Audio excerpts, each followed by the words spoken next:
I started hearing more and more people ask about energy. And one of the big things that I kept hearing over and over again is purpose, the word purpose. I want to have purpose in my life, people would say. And NLP doesn't really answer that very well. NLP is incredible. I love teaching it. And things like Huna or more spiritual disciplines, those help you to connect to energy, to connect with purpose. We live in a very interesting world. We live in a world where it's so easy to go to sleep. And I'm not talking about going to sleep at night. I'm talking about a trance. There's a guy who wrote a book called The Translucent Revolution, and he coined a phrase about that trance that people go into. It's called the Iago trance, I-A-G-O, Iago trance. The Iago trance is where you wake up, you work out, you eat breakfast, you get ready for work, take the kids to school, go to work, pick them up, come home, pay some bills, watch TV, go to sleep. You wake up the next day, get ready for work, take the kids to school, go to work, pick them up, come home, pay some bills, go to sleep. How many of you want me to stop, by the way? How many of you have ever fallen into that trance, into the Iago trance?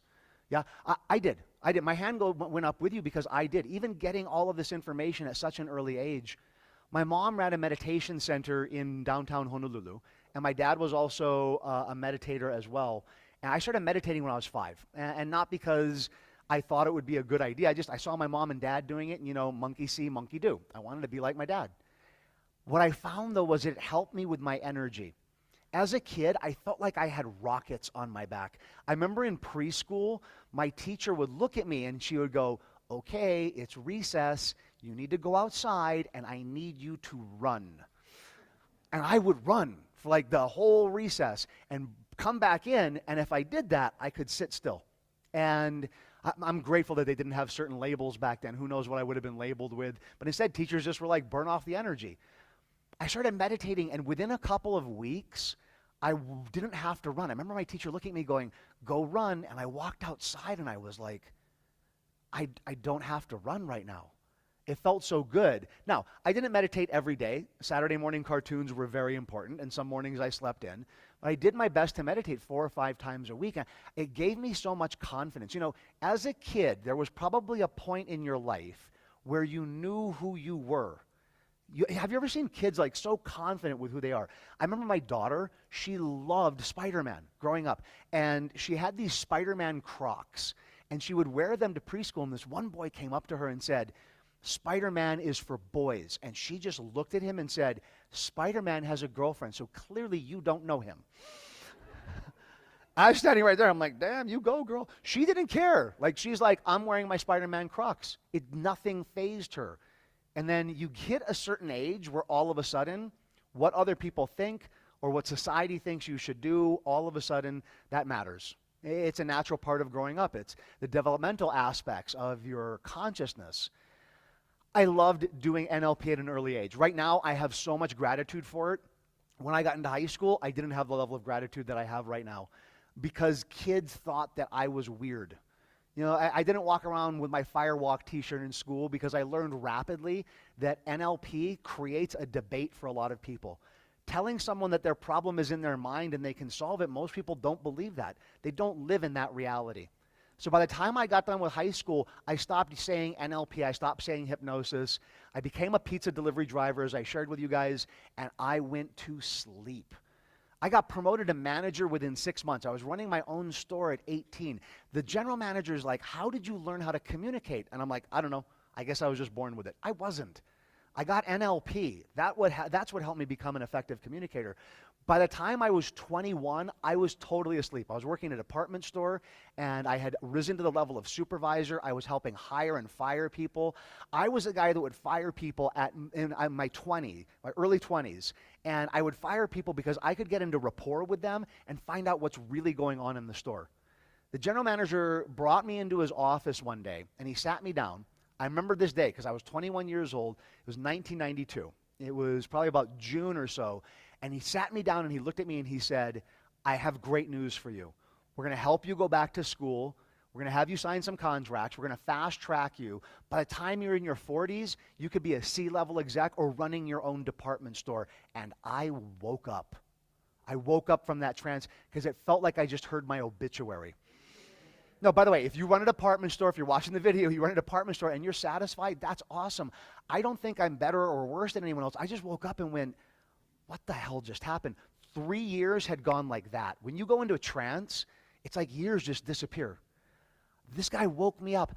I called my mom because my mom taught me how to meditate. I called my mom up. I told her, she's like, oh my God, I'm so happy for you. You get to go back to school. This is such good news. What are you going to do? I'm like, I already quit. She's like, you did what? She starts trying to convince me to go back to sleep. I hang up on her. I call my mom doesn't give you the answer. Who do you call? Dad. You call Dad. So called my dad. And my dad said, what can I do for you? And I said, I want to come work for the company. I want to go back to school on my own way. I'm like, Dad, I don't know who I am anymore. I woke up in this world. I worked with a guy named Alex Docker. He was a doctor, and he had this really great saying. He said, Western society teaches us that if we want to be happy, we need to have certain things.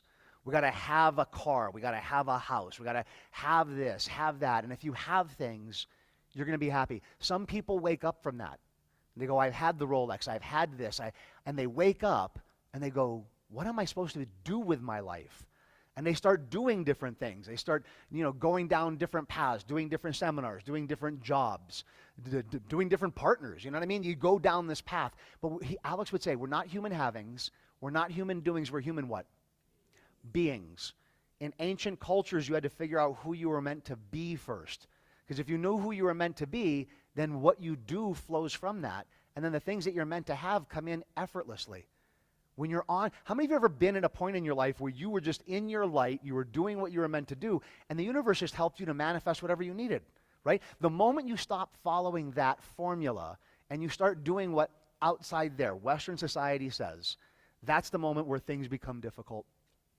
I love what Deanne said. I got teared up yesterday when she introduced me. I have been in front of huge crowds. I've been in front of just under 10,000 people and done that multiple times. And in the beginning, it's very thrilling. In the beginning, that applause of 10,000 people, you get pumped up. But all of a sudden, you don't see people anymore. You just see a crowd. There are people that walked in here. Sebastian walked in. He did his master practitioner training with my son. What was it, 2014? Yeah. I remember him. I didn't immediately remember his name, but I saw his face, and I'm like, I know you. And he's like, yeah, I did master practitioner. I'm like, that's so awesome. I like that because I know who I'm meant to be. I lost that as a kid. Completely lost it. Called my dad up, and he said, before you come work for the company, I'm going to send you to Kona, and you're going to go live with a guy named Uncle George until you figure it out. And I said to him, what is it? And he said, you'll know. Bought me a one-way ticket, flew me to Kona. Any of you been to Kona? Any of you been? Okay, those of you who have been to Kona, if the airplane lands and you're facing the ocean, all you see is lava rocks, and it looks like you're landing on Mars. I love green. I love trees. And so as I'm landing, I literally thought I was going to hell. I tell you, those of you who have landed there, right? Now, if you're on the other side of the airplane and you see this beautiful green mountain, you're not worried. But you're coming in and you're like, what the hell? Oh, my God. This guy picked me up at the airport, drove me to Uncle George's house, dropped me off, and I lived with him for that summer. I was with him for a few months, and he helped to wake me up. Sometimes in life, you need someone out there that just kind of gives you a nice soft kick in the root chakra to get you going again. And he in his garage, he had this open air garage, and he would teach hula there. He would do spiritual counseling. I mean, the mayor, governor, heads of the Senate and whatnot would come consult with him because he was that person. He was a lo'ea. I remember I was in his garage, and he had this plaque up on the wall. It says, Ohe Paukuike Kohalau. And growing up in Hawaii, I understand Hawaiian a little bit. I'm not fluent in it, and I could understand what this sentence says. But I asked Uncle, I'm like, can you explain what is the deeper meaning of this? And he said, it's really simple. He said, think not that all wisdom is in your school. The moment you do, you begin to stunt your own growth. He said, there are different ways of doing hula. I have my lineage. I have my way. And there are other ways of doing hula, which I love to watch. And I know that they also have a wisdom in their school. He said, you need to remember this when you begin to teach. I interrupted him, which you don't interrupt Uncle George. I interrupted him and I said, I will never teach, Uncle. I will never do what my dad does. I will never do what Bandler Tony does. I'm not teaching. And he went like this. Okay, so when you start to teach, you need to look out at the room and realize that these are all masters as well. They're mastering their path, that they have their own lineage, their own knowledge. And for you, what you need to do is realize that your wisdom is just your wisdom. I'm going to share with you Ho'oponopono today. I'm going to share with you a forgiveness process. And if you have your own forgiveness process, or if your culture has a different way, this way that I'm teaching you isn't to make what you know right, wrong, good, bad, happy, or sad. It's just another tool. Does that make sense? So many people get locked in this idea that my way is the right way, that my way is the only way. And most people, I hope, will wake up at some point and realize everyone's way is their way. I don't want to teach you what to think. I want to teach you how to think. And so, Ohe Paukuike Ko Halau, absolutely amazing. He had another way of explaining Hawaii. I remember he was teaching at the Huna workshop, Hawaii. Ha is breath, vai is water or mana. Mana is like prana or chi. And taken together is a supreme life force that rides on the breath. Those of you who put your hands up and said you've been to Hawaii, how many of you felt an energy when you got there? Just like an energy when you landed. It's people who believe that the earth has energy centers. Hawaii is one of the major energy centers where anyone who's sensitive to energy, you just feel it. And each island has a different energy feel to it. For me, Maui vibrates very differently than the Big Island does, and Oahu, where I grew up. And so talking about, and I grew up, and we just talked about energy. I mean, my coach, I remember he would say all the time, we need to bring more mana, we need to bring more energy into this match. Growing up in Hawaii, and it was weird. I moved to the mainland for a little while, and I started teaching here a lot more, and it's like people would come up to me, and they wouldn't believe in energy. I want to talk about energy this morning and share that with you. I also want to explain to you what Huna means. So before Huna was called Huna, it was called Ho'omana. Ho'o means to make. Mana means life force energy. If you take these two words together, it means empowerment. It means empowerment. Empowerment of you, of your connection to spirit, to your mind, to your unconscious. Uncle George, my father moved to Hawaii when I was like 1. And it wasn't because of NLP. He actually was in radio. He met my mom at Syracuse University, got a master's in mass communication, and he wanted to own his own radio station. There were 2 in the country that fit his criteria. One was in Honolulu, the other one was in Minnesota. I would have a very different story if he had picked the one in Minnesota. I grew up in Hawaii because he opened up a radio station there. Uncle George, in addition to teaching hula, was an entertainer. So my dad had known Uncle from the days where he owned a radio station. And what happened was my dad was teaching one of his very first NLP trainings. He was in Kona, and Uncle was playing music at the hotel. So he went up to Uncle, and he's like, hey, do you remember me? They struck up a conversation. My dad got back into rapport with him. And Uncle looked at him and said, I need to introduce you to someone. Uncle always trusted his gut, his na'au, his core. He trusted his gut. And he said to my dad, I need to connect you with someone. And he connected my father up in the early 80s with a guy named Papa Bray.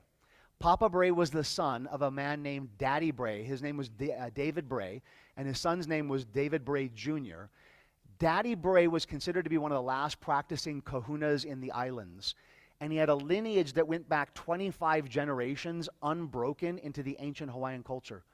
His son, Papa Bray, had no one to pass the information down to. Papa Bray did have children, and the kids didn't want anything to do with the teachings. You know, Western culture had come in, and so my dad learned from him, and with permission, began teaching Huna in the 90s. So one of the things that hit me so deeply that summer that I lived with Uncle is we have something that is so amazing, not just in my family in Hawaii. I learned from elders who learned from people that were pre-Western culture. There are many ancient cultures that don't have that. Here in the U.S., I mean, the Native American culture was decimated, and in some areas you have a 400-year gap between when they were actually practicing and to reviving what it is that they learned. Some places you have a 1,000-year gap. Y'all with me on this? Hawaii, it wasn't touched with Western culture till you get into like 1800s, and Uncle George learned from his grandmother who lived in the ancient times. So it's a huge gift, and Uncle reminded me of that. and also reminded me of the responsibility. I began teaching Huna before I started teaching NLP. I learned it at the kitchen table from my father. Ho'oponopono was so instrumental in helping me overcome some of the baggage that I had as a kid growing up. We didn't have release techniques in the early days of NLP. Ho'oponopono, for me, really helped me to gain a level of forgiveness with my father, with past teachers, with people that really, we carry this baggage inside of us sometimes that just weighs us down. Uncle George took me to do Ho'oponopono at a very sacred site over on the Big Island. And it truly helped me to wake up, to wake back up again and focus on who am I meant to be. The reason why Huna is not just because it's an unbroken lineage. Many people feel a void in their life. They feel this gaping hole that they try to fill with items, but it never satisfies them. Finding connections. How many of you love being here in this training because you're around other crazy people? And I'm talking about good crazy, right? Isn't it fun? I mean, I felt so alone as a kid growing up because you would tell people about their mind and about the unconscious, and they would sit there and go, it pissed me off so much, you guys. People would always say to me, this stuff that you and your dad do, it's only in your head, and that would make me so angry. And I went to school to become a doctor, and this professor, she gets up on stage, and she looks out, and she goes, welcome to, I think it was like cognitive psychology. She said, how many of you ever heard people say, all of that stuff is just in your head? And my hand went up. She said, well, let me help you out with that answer. Like, help me with the answer. And I'm sitting there going, yes, I had my pen out. I'm like, hell yeah. How do I rebut this? Like, how do I debate this argument? She goes, you guys all write this down. They are right. It is in your head. And I went, what? And she said, well, yeah, your problems are in your mind. That's why you need psychology. If you have a problem with your foot, you see a podiatrist. When someone says all of this NLP stuff is just in your mind, the answer is, yeah, it is, but that's where the problem is. Do you guys all get that? Yeah. So I sat there and I had to do some release work. I had to do Ho'oponopono because I was fighting it my whole life, thinking that it wasn't in your mind, but it is. That's why we need these techniques, to get the mind, that channel clear. Also finding your gas pedal. When you're connected with purpose, you have more energy. Now, I want to talk about what energy is and how it fits into NLP. So, where we are right now is in a very interesting space. Where we are right now is we've kind of come back full circle. The ancient cultures believed that everything was energy. In Hawaii, everything boiled down to energy. And what happened was science came around. Science came around and they developed a microscope. And the ancient, like the scientists, the original scientists, wanted to prove that the ancient teachings were right. So they opened up a brick, they got wood, they looked into it with a microscope. Unfortunately, it wasn't really that powerful of a microscope, and they didn't see energy. All the ancient cultures believed in energy, and it was a part of our culture. And science all of a sudden looks inside physical objects, sees no energy, and in some places, in the name of science, they started destroying the ancient teachings, burning books. In some places, they burned people that continued to teach it, and we began to move away from that. They got a better measuring device, and they were able to look deeper into the structure, and within your body, they find cells, and they find all this, like a whole other world in there. They get a better measuring device, and they find things within the cells and little receptor sites on the cells. And now at this point, we've almost completely moved away from the ancient teachings. They get an even better measuring device, and they find atoms. They find atoms. And science, in its infinite wisdom, called it an atom, and the word atom comes from the root word that means the smallest thing that exists. Because they thought, that's it, we're not going to find anything else. Until they found things going around the atoms, and they were like, oh shit, there's something smaller. They thought real fast, and they came up with a term called subatomic. And they're like, but there's nothing any deeper than that. Until they got a better measuring device, and they actually found that there's such a huge space in between the atom and the subatomic particles that there's actually more empty space in things than there is actually material. This began to confuse them, which gave birth to what's called quantum physics. Now, I'm not going to bore you with a whole talk on quantum physics. Let me just summarize it really fast. They got a better measuring device, and inside of everything, they found a level where it's just raw energy, just pure energy, which validated and proved all of the ancient teachings. They got a better measuring device, and they found condensed light. Within everything is light. You know, the ancient cultures always said that we are beings of light. How many of you heard that term before? They weren't being metaphorical. They were being literal. That's like proven at this point with science. They got a better measuring device, and what they found was another space in which the laws of physics and quantum physics ceased to operate. Many ancient cultures and scriptures said that God, spirit, whatever it is in the space between the space. The Hawaiians actually said this. Here's how crazy. I grew up in Honolulu, and one of the common field trips that you do is you go to a museum called Bishop Museum.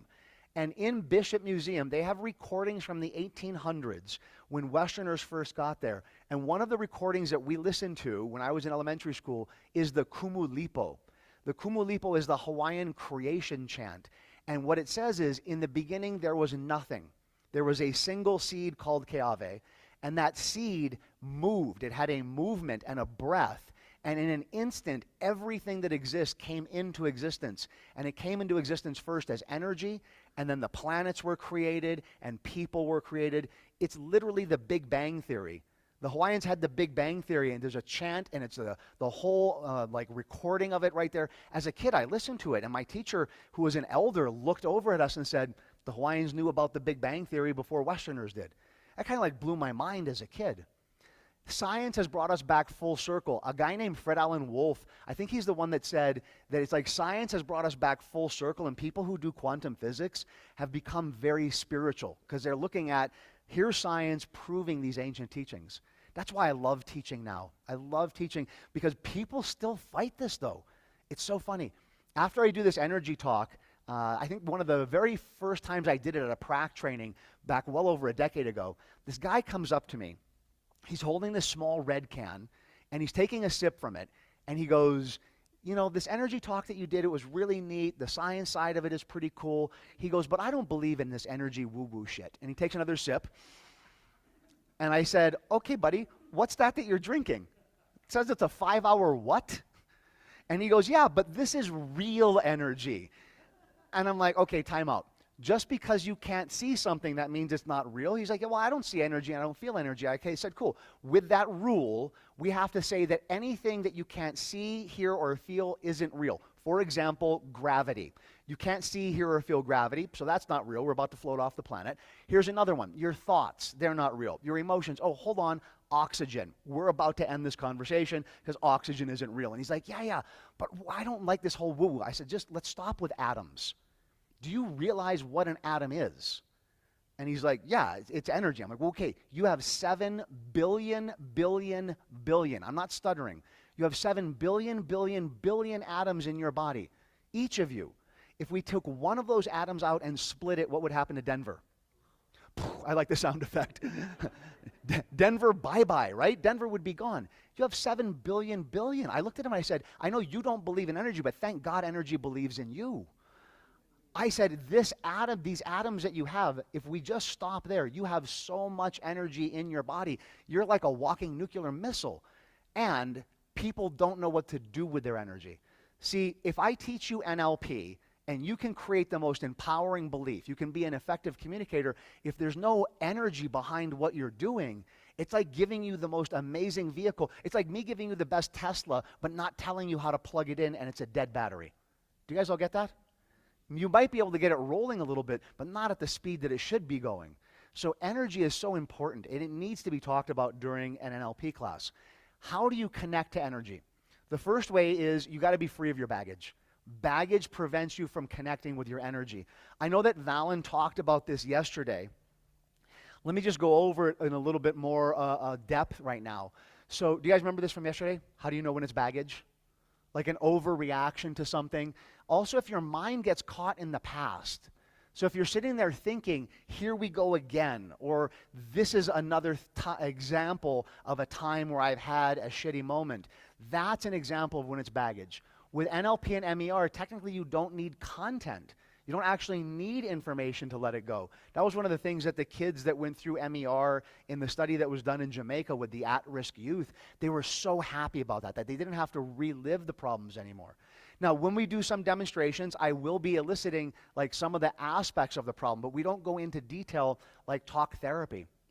You know that it's baggage when your mind and your emotions cannot focus on the present, and that takes you away from energy. Energy is light, right? In the ancient culture in Hawaii, it was believed to be light. And the reason why Papa Bray referred to baggage as a black bag, like I shared with you yesterday, is because that's the absence of the light. So if you want to connect up with your energy, you need to be able to connect up by being free of your baggage. That's the first thing. The second thing is you need to figure out your purpose.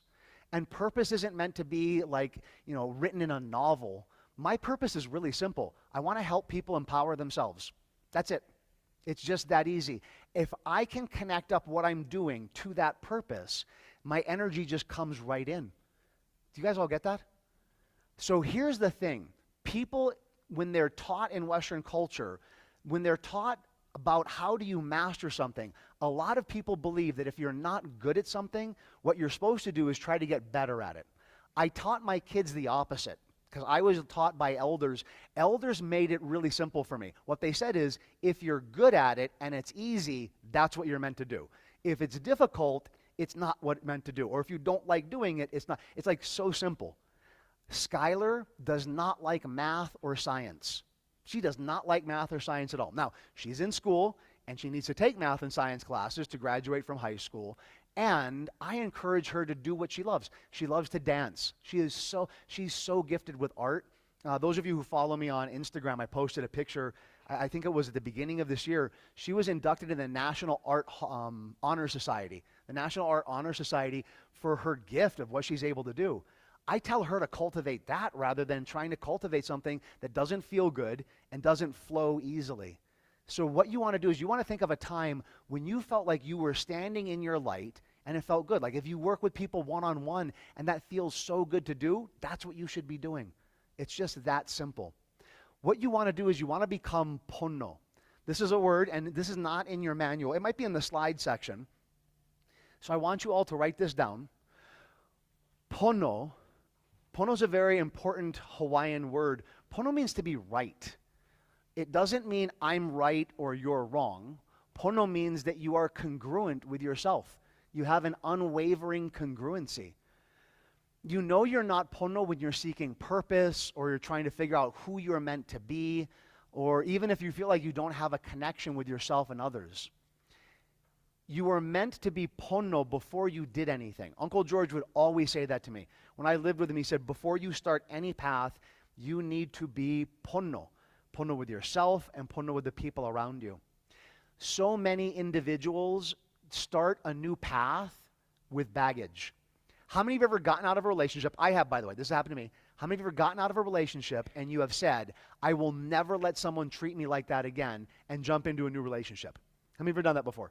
How many of you know someone that has gotten together with a new person? They have a different name, they have a different hair color, and it's literally the same person they just got out of the relationship. I know none of you would do that, but how many of you know someone else?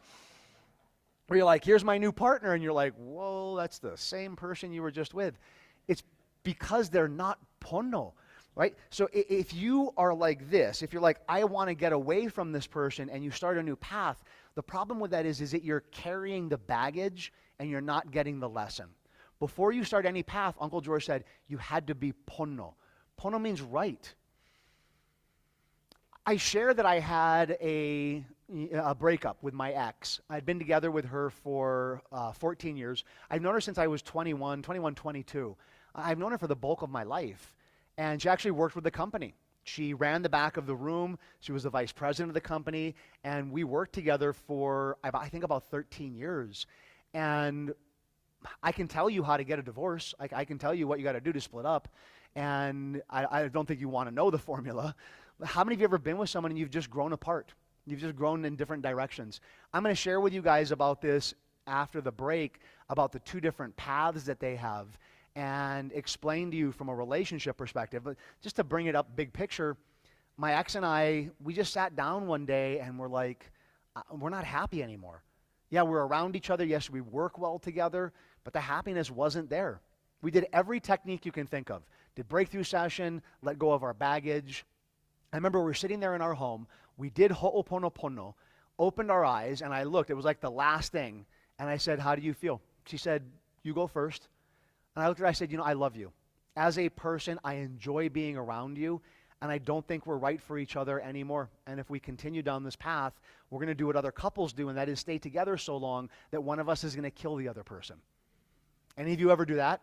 Stay in a relationship so long that it finally explodes on its own? You guys know what I mean? She looked at me, she said, I absolutely agree. We were 100% congruent. She said, what should we do? I said, we need to go tell the family.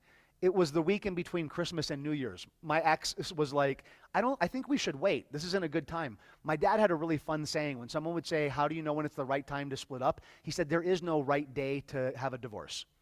It's never going to be a good day. Now, we didn't want to tell them on Christmas. But you know what would make life so much easier? If Hallmark would just create Divorce Day. We have a freaking holiday for everything else.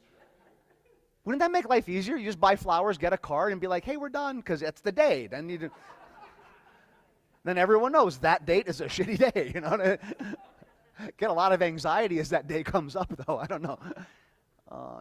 We sat down my stepfather and said, we're splitting up. And they tried to convince us to stay together. We had to hold space for them because we still cared about each other, and we knew that it was done.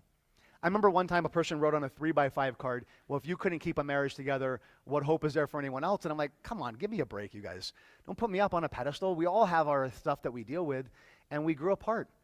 What I think is that my ex and I are a testament to these teachings because we did our work, and we can still be around each other right now, and our kids benefit from that. I mean, literally, I flew here from being at her house for just under a week. Christina and I hung out with Sumi and Jason. We all went to dinner together with Skylar. I would go over to her house and cook. I was grilling. Her friends were over, and I grilled. I got to grill for them because I'm a better cook than Jason. I said that on film, Jason, if you're watching this.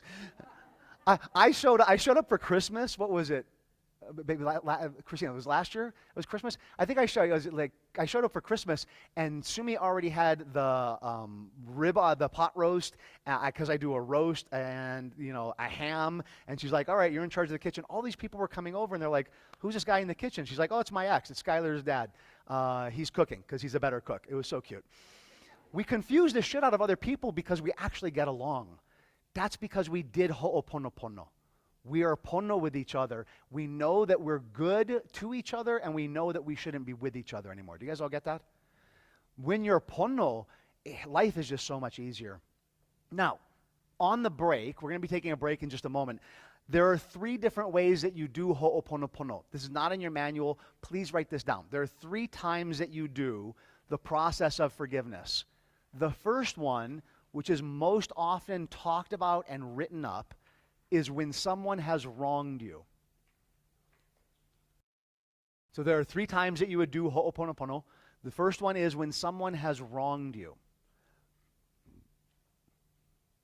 So, for example, you get wrongly fired, and you shouldn't have been fired. You got to do ho'oponopono. You have a bad breakup. Someone dumps you. You got to do ho'oponopono. So that one's a simple one. Someone has wronged you. You do ho'oponopono. Some people in my study, because I studied this specific technique to become a doctor, validated that it helps you let go of the grudge. I had to explain to people ahead of time, like pre-frame them. Holding on to baggage towards someone only hurts one person. Do you guys all get that? There was a woman in Los Angeles, and we were about to go into the break, and she was in the back row, and she raised her hand. There was time for questions. I said, yeah, what's your question? She said, what if I don't think my ex deserves to be forgiven? I need him to suffer some more. And I said, in what world does you holding on to your baggage cause your ex to suffer? And she's like, it doesn't really, does it? I'm like, no. I said, by you forgiving him, you might actually be giving the best revenge. Because, is he the type of person that wants you to continue to have your baggage? She's like, yeah, I think he is. And I'm like, awesome. By forgiving him, you're freeing yourself of the baggage. You're not making what they did right. Do you all get that? Forgiveness does not equal your buddies with someone. There was a guy that used to work for the company. I am still friends with him. We still text. If I'm in town, if I go to the town where he lives in Florida and he's there, we go hang out. And his values are so different than our company's values that I ended up having to terminate him. I did Ho'oponopono. He came into my office that morning. He knew what was coming, and I thanked him for everything and just said, we're not good to work together anymore. He had done something that I believed was wrong, not a major offense, and it was just time for us to split. I terminated him, and it was such a positive moment. He looked at me, he's like, God, that's the best termination ever. Can we still be friends? I'm like, totally. We're going to hang out. I think you're an amazing person. You're just not a fit for the company anymore. Do you guys all get that? So I did Ho'oponopono. I still fired the person. So I help my clients go through this. People who have gone through abuse, I have them do Ho'oponopono, and we'll talk about an extreme case when we come back from the break. The second time that you would do Ho'oponopono, and it's not talked about as much, is when you need a reboot. Please write that down. When you need to reboot with someone.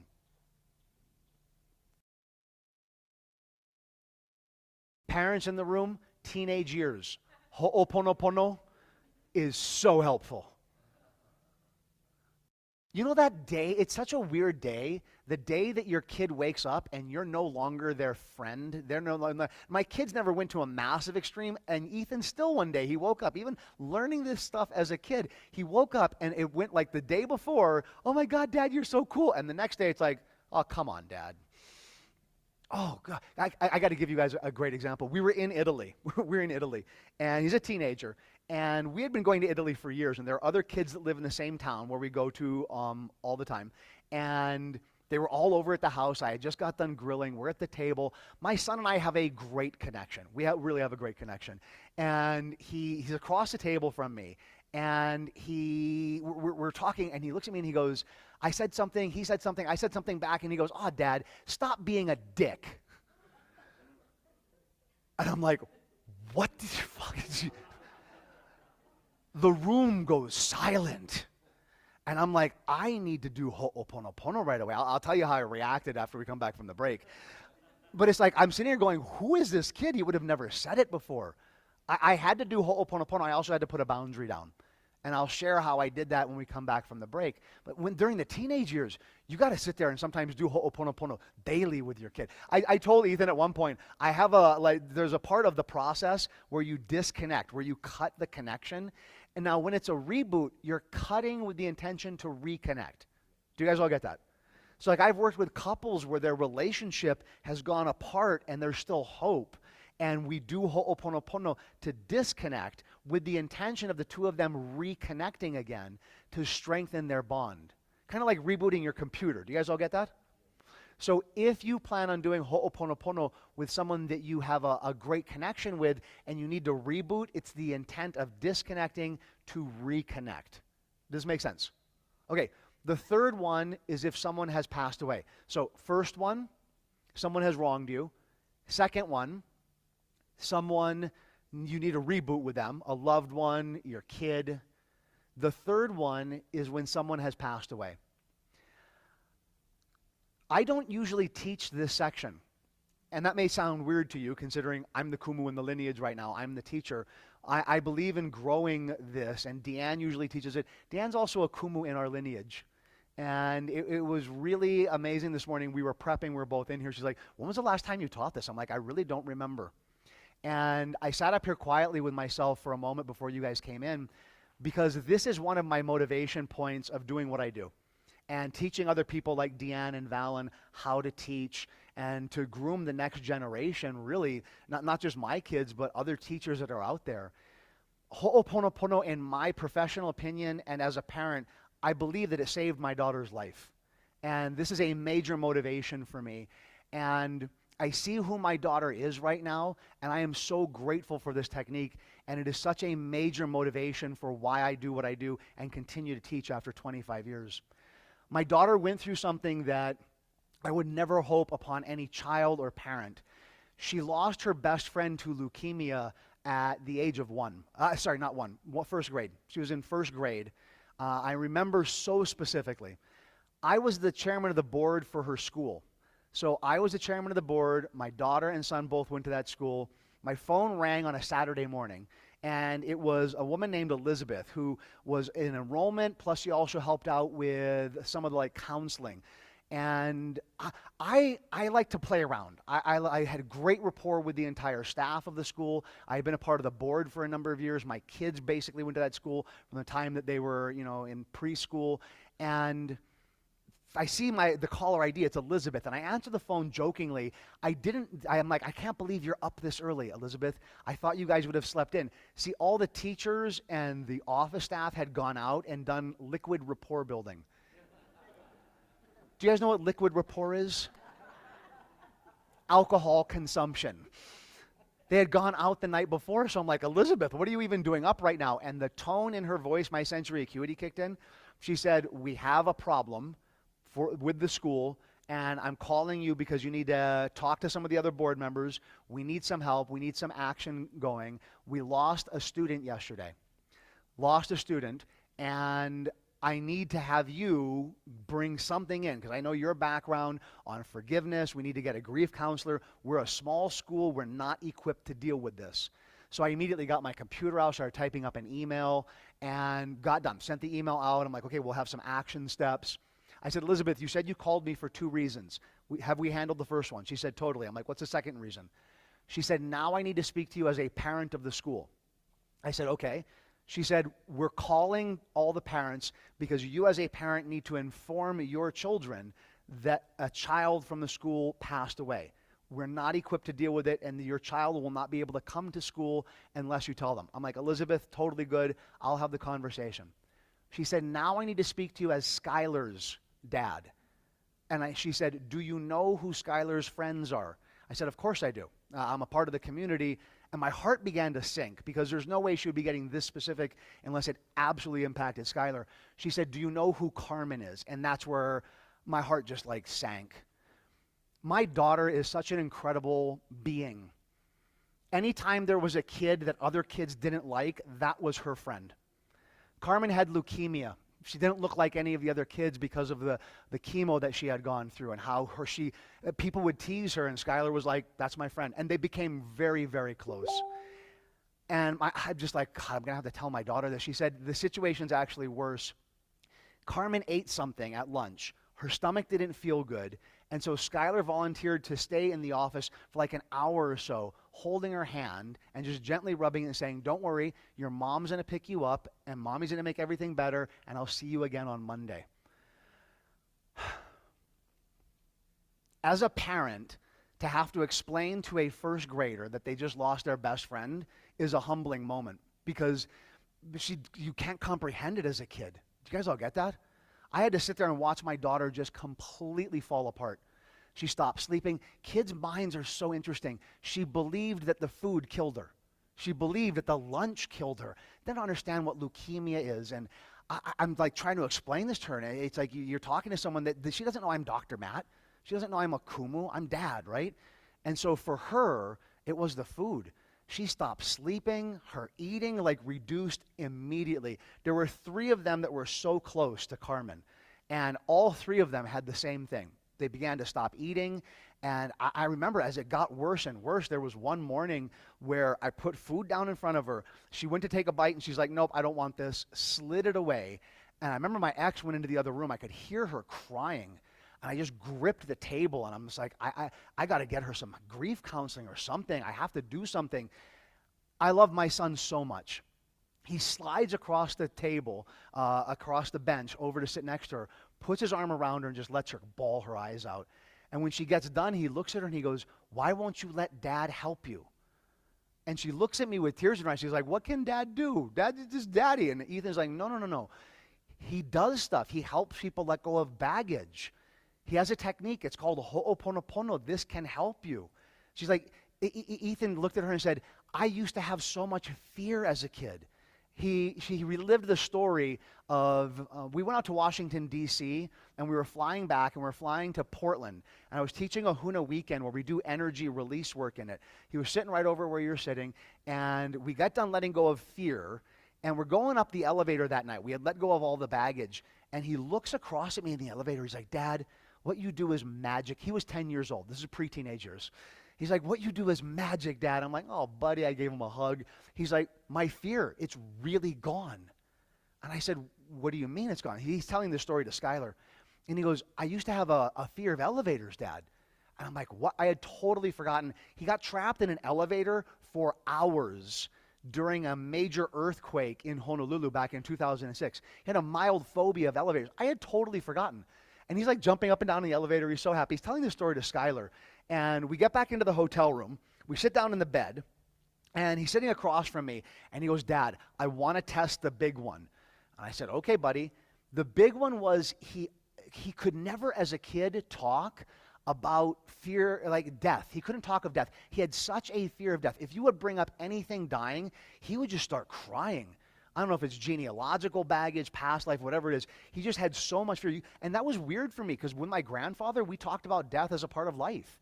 It wasn't really a big deal. I remember one time my grandfather said, when I die, what do you want? I said, I want your desk, Grandpa. And he goes, cool, you can have it, but you got to wait. I have his desk now. I got his desk. I waited, you know.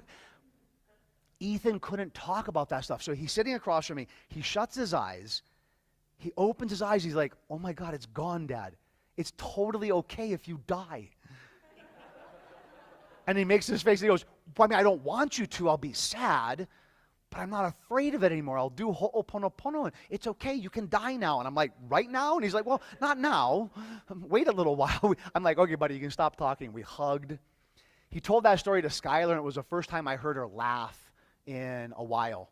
She laughed, and she looked at me. She said, what do I have to do from ho'oponopono? I said, well, part of it is forgiveness, and that's the most important part, Skylar.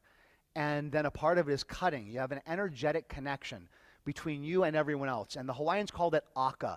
It's like an umbilical cord. It's kind of like a plug for a computer.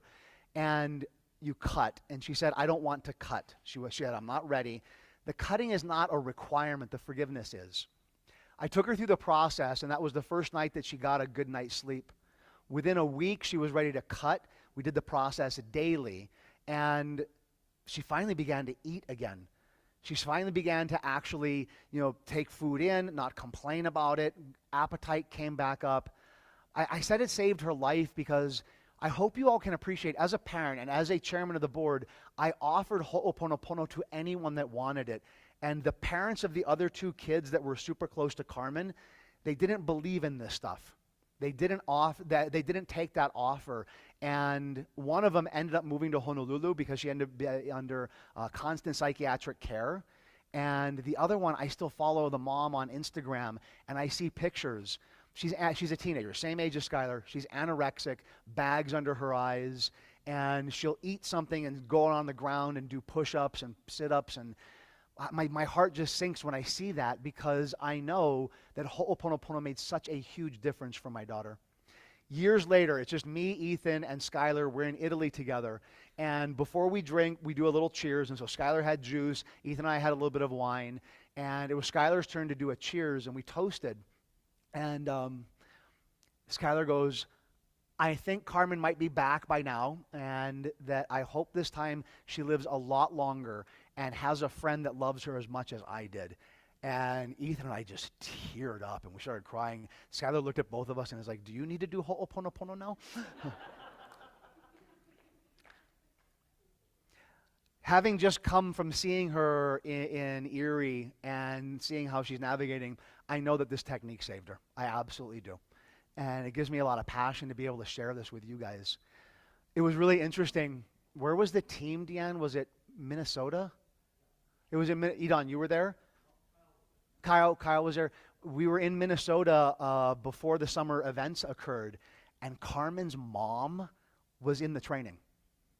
Carmen's mom, Skylar's best friend, and she had no idea. I wasn't the one teaching it. Nicole was teaching it. Mandy, one of my other teachers, gets up on stage. She starts telling the story, and Carmen's mom is like sitting in the front row, raises her hand and goes, you guys are talking about my daughter.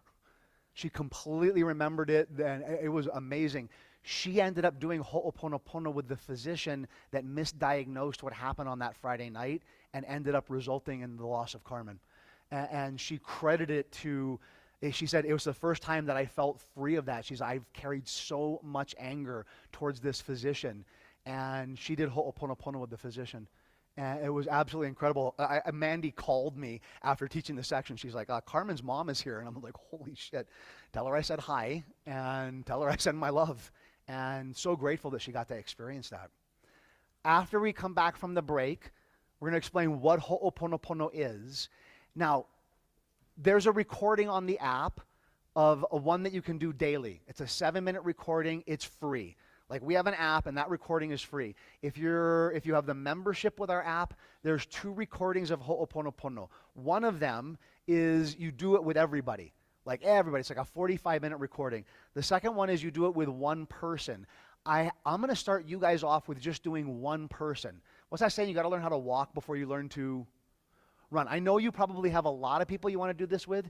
You're going to do this with one person. So you need to pick either someone who has wronged you, someone that you need to reboot with, or if you have lost someone and my dad passed away last year, and Ho'oponopono allowed me to navigate the process.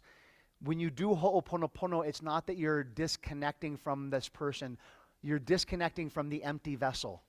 The soul is no longer there. It's a body. And by doing the disconnect, it allows you to remember some of the most amazing memories. When I did Ho'oponopono with my dad, these memories of the most positive moments that I had with him came up.